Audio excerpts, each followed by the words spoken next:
আসসালামু আলাইকুম রহমতুল্লাহি ওয়া বারাকাতুহু। সম্মানিত দর্শক, খুব সংক্ষেপে একটা বিষয় বলে নিই। বাংলাদেশের রাজনীতিতে এই মুহূর্তে সবচেয়ে আলোচিত, সবচেয়ে মুখরা, অনেকের দৃষ্টিতে ব্যাড বয় বলে পরিচিত যে নাসির উদ্দিন পাটোয়ারি। সেই নাসির উদ্দিন পাটোয়ারি সাম্প্রতিক সময় তিনি ঝিনাইদহ গিয়ে হামলার শিকার হয়েছেন। তাকে ডিম মারা হয়েছে এবং তিনি যেটি বলছেন তাকে চড় থাপ্পড় কিল ঘুষি দেওয়া হয়েছে, তার মানিব্যাগ ছিনিয়ে নেওয়া হয়েছে এবং এর প্রেক্ষিতে তিনি থানায় আশ্রয় লাভ করেছেন বা আশ্রয় নিয়েছেন এবং সেখান থেকে তাকে উদ্ধার করার জন্য পুলিশ সর্বোচ্চ চেষ্টা করেছে। আর তাকে পুলিশের জিম্মা থেকে নিয়ে আর একটা রামধুলাই দেওয়ার জন্য বিএনপির যারা নেতাকর্মী বা সাধারণ জনগণ বা বিক্ষুব্ধ জনগণ তারা বহুক্ষণ থানা ঘেরাও করে রেখেছিল। এই গেল খবর। দ্বিতীয় বিষয় হলো যে যেগুলো আসছে যে ওই যে এলাকাতে তিনি গিয়েছেন ওটি মূলত জামাত প্রধান এলাকা ঝিনাইদহ, কিন্তু ওখানে এবার এমপি হয়েছেন জনাব আসাদুজ্জামান, যিনি সংসদ সদস্য। তো সেখানে এনসিপির যারা লোকজন রয়েছেন তারা আসাদুজ্জামানের বিরুদ্ধে স্লোগান দিয়েছেন। সহজ যা হয় যে, আসাদ তুমি কোথায়, তোমার আব্বা আসছে, পারলে আসো দেখাও, ইত্যাদি ইত্যাদি। এবং আমাদের রাজনীতির ময়দানে এই বিষয়গুলো অনেকটা ডাল ভাত। এগুলো যদি কেউ সহ্য করতে না পারেন তাহলে কোনো অবস্থাতেই রাজনীতি করতে পারবেন না। আপনি একটা এলাকাতে গেলেন একটা ব্রিজ উদ্বোধন করার জন্য, মন্ত্রী যেমন আমাদের যোগাযোগ মন্ত্রী গেলেন, এখন তাকে সেখানে ঘেরাও করা হলো, গেলেন উপকার করার জন্য আর লোকজন তাকে ঘেরাও করলো। এলাকাতে একজন এমপি হয়তো দেখা গেল টিআর দিতে গেলেন, কাবিখা দিতে গেলেন, সরকার একটা প্রকল্প উদ্বোধন করতে গেলেন, পান থেকে চুন খসলো, জনগণ সেখানে ঝাড়ু মিছিল করলো, অমুকের চামড়া তুলে নেবো আমরা, অমুকের চামড়া কুত্তা দিয়ে কামড়া। এটা আমাদের আবহমান বাংলার মানে একটা গতানুগতিক, যাকে বলা হয় ট্র্যাডিশন। এবং এগুলো নিয়ে রাজনীতিবিদ যারা এগুলো নিয়ে কিছু মনে কিছু করেন তারা আসলে রাজনীতি করতে পারেন না। কিন্তু আমাদের এই সময়টাতে গত 2 বছরে রাজনীতির সেই যে টানাপোড়েন বা গালাগালি করা বা একে অপরের বিরুদ্ধে বিষোদ্গার করা একেবারে টপ টুলো, এবং মানে একে অপরের চরিত্র হরণ করা, এই জিনিসগুলো আহ, রাষ্ট্রীয়ভাবে হতো, সরকারিভাবে হতো, দলগতভাবে হতো।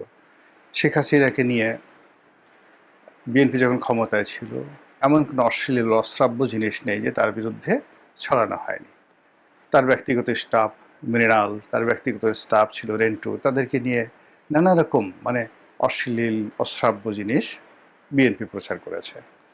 আবার আওয়ামী লীগ যখন ক্ষমতা ছিল তখন মোসাদ্দেক আলী ফালু, তারপরে বেগম খালেদা জিয়া, তারেক রহমান, তারপরে শেষে তারেক রহমানের সাথে অন্যান্য যারা আছে, কি সব শিল্পা সেটি মেটি নিয়ে কত রকম যে গল্প কাহিনী মানে আওয়ামী লীগ 10 মুখে প্রচার করেছে।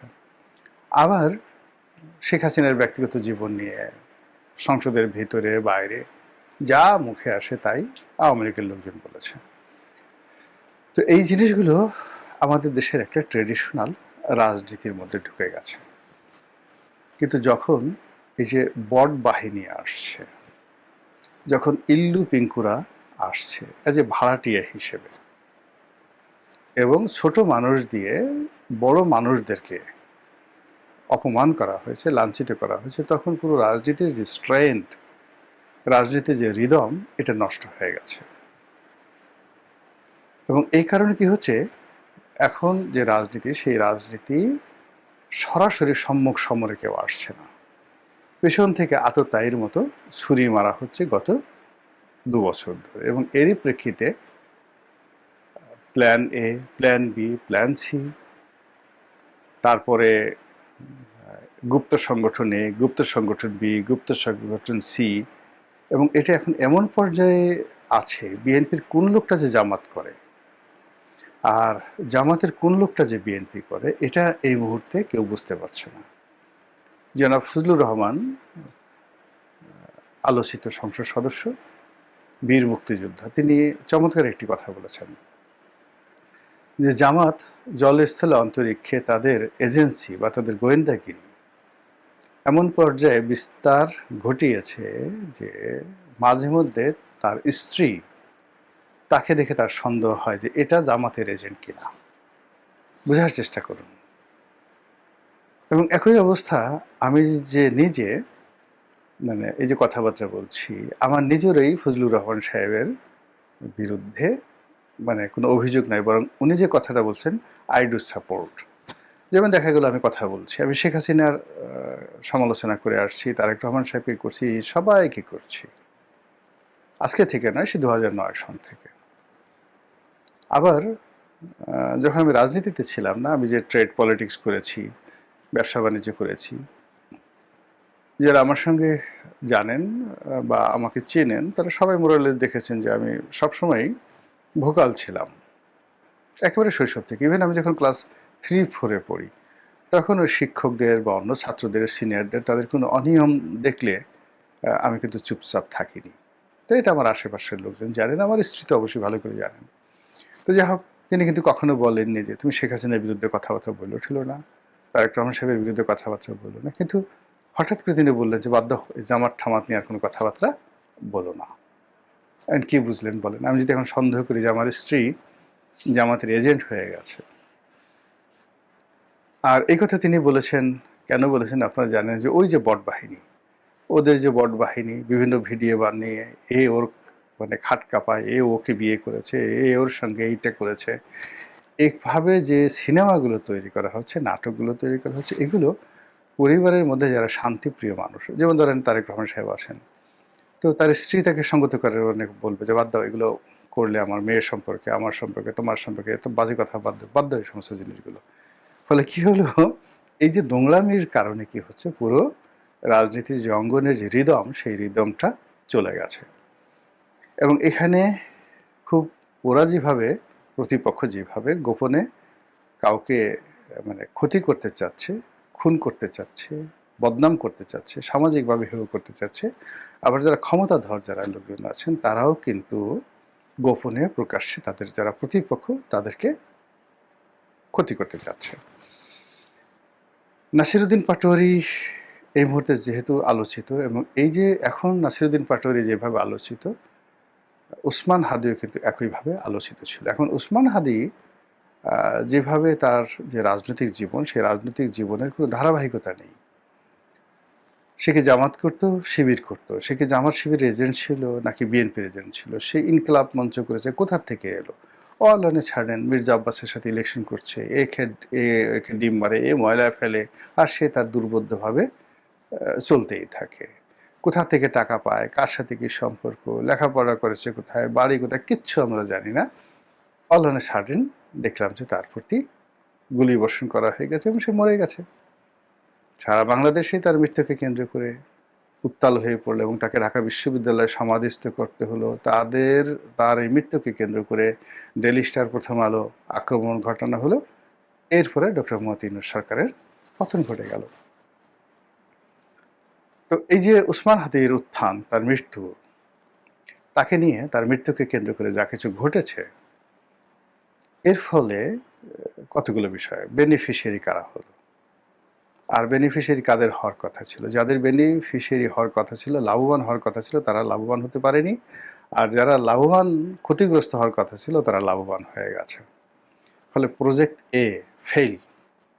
যদি উসমান হাদির ঘটনার সাথে হত্যাকাণ্ডের সঙ্গে কোনো চেইন থাকে, গ্যাং থাকে, সেটা ফেল করেছে। আর যারা এ ধরনের কর্মকাণ্ড করে তারা বারবার চেষ্টা করতে থাকে।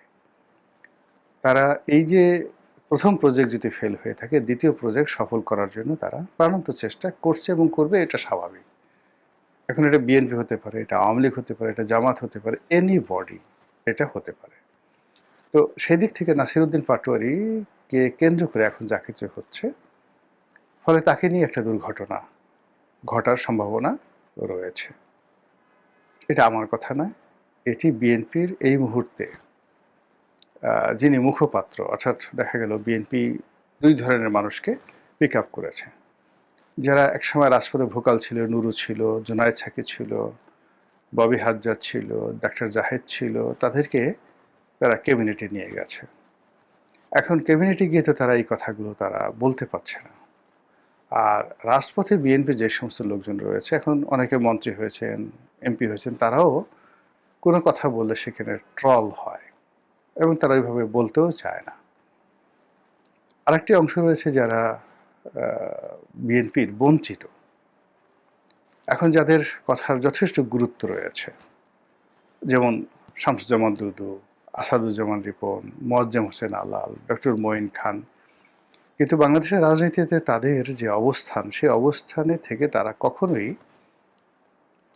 জামাতের যে সকল বট বাহিনী, তারপরে জামাতের যে সমস্ত লোকজন রয়েছেন, প্রতিপক্ষ নাসিরউদ্দিন পাটোয়ারি, নাহিদ, সার্জিস থেকে শুরু করে, এদের ব্যাপারে আসলে বিএনপির এই যে গ্রুপটি, যাদের প্রচুর জনপ্রিয়তা রয়েছে, কথা জানে, বলতে পারে এবং পাবলিকও তাদের কথা শুনে, এই লোকগুলো মানে এদের সম্পর্কে যদি কথা বলে তাহলে আর রাজনীতি থাকে না। ফলে আলটিমেটলি বিএনপিকে কিন্তু এখন নতুন একটা উইং খুলতে হচ্ছে এবং সেই উইংয়ে দেখা গেল আমতারেক, আমজনতার আমতারেক, তারপরে জনাব রাশেদ, যেটা আগে নুরুল হক নুরুর দলের সেক্রেটারি ছিল, সে রাশেদ, তাদেরকে বিএনপি পিক করেছে এবং এখানে আমতারেকও বলে যাচ্ছে, রাশেদও বলে যাচ্ছে। কিন্তু রাশেদ যেহেতু বিপ্লবের, জুলাই আগস্ট বিপ্লবের একজন অন্যতম শীর্ষ নেতা, তার আগে কোটা আন্দোলনে নুরু এবং রাশেদ তারাই ছিল একদম ফ্রন্টিয়ার লাইনে।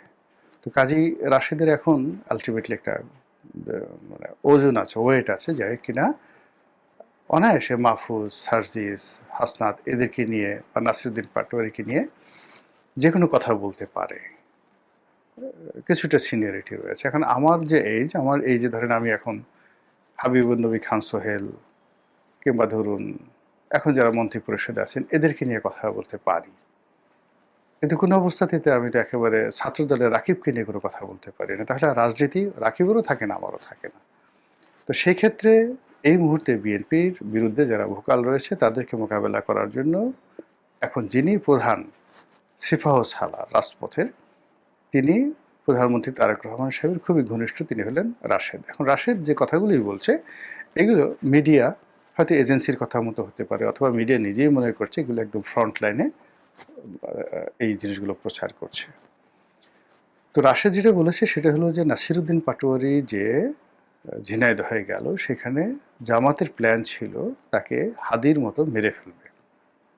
বুঝেন কত সিরিয়াস কথা।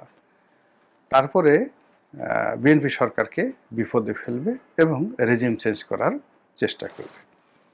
এখন এই কথাটা ধরুন একেবারেই পলিটিক্যাল, কিন্তু কথা তো তিনি বলে ফেলেছেন, এটা যেন তেন কথা না, এবং এই কথার উত্তর জামাত এখন পর্যন্ত দেয়নি, অথচ জামাতের এই কথার উত্তর দিতে হবে, দেওয়া উচিত।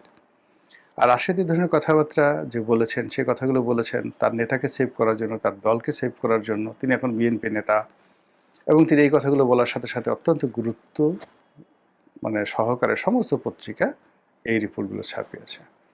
হোয়াট এভার বেবি, কিন্তু আমার কাছে মনে হচ্ছে যে রাশেদ হোক বা যা কিছু হোক, একবার এই যে উসমান হাদিকে দিয়ে যে নেতিবাচক রাজনীতিটা শুরু হয়েছে, এখন অনেকে এই যে খুন ধর্ষণ হচ্ছে, তো এই খুন ধর্ষণ হচ্ছে, তার মধ্যে বিশেষ করে যারা শিশু ধর্ষণ হচ্ছে, এটা নিয়ে অনেকে বলার চেষ্টা করছেন যে যে দল, যে জাতি, যে মানুষ, যে সম্প্রদায় যদি কাউকে নেতা বানায়, জাতীয় নেতা বানায়, যে কিনা নারীর যৌনাঙ্গ একেবারে ছিঁড়ে মিড়ে ছিন্ন বিচ্ছিন্ন করে তছনছ করে দেওয়ার হুমকি দেয়, আর এই ধরনের মানুষকে যারা জাতীয় নেতা বানায়, জাতীয় বীর বানায়, সেই দেশে শিশু ধর্ষণ হবে না তো কি হবে?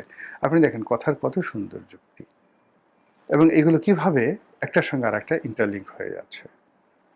তো উসমান হাদিকে নিয়ে যে ঘটনা ঘটেছে, সেই ঘটনা যে নাসিরউদ্দিন পাটোয়ারির ক্ষেত্রে ঘটবে না, সেই ঘটনা যে রাশেদের ক্ষেত্রে ঘটবে না, সেই ঘটনা যে আমতারেকের ক্ষেত্রে ঘটবে না, এমনকি আমার ক্ষেত্রে ঘটবে না,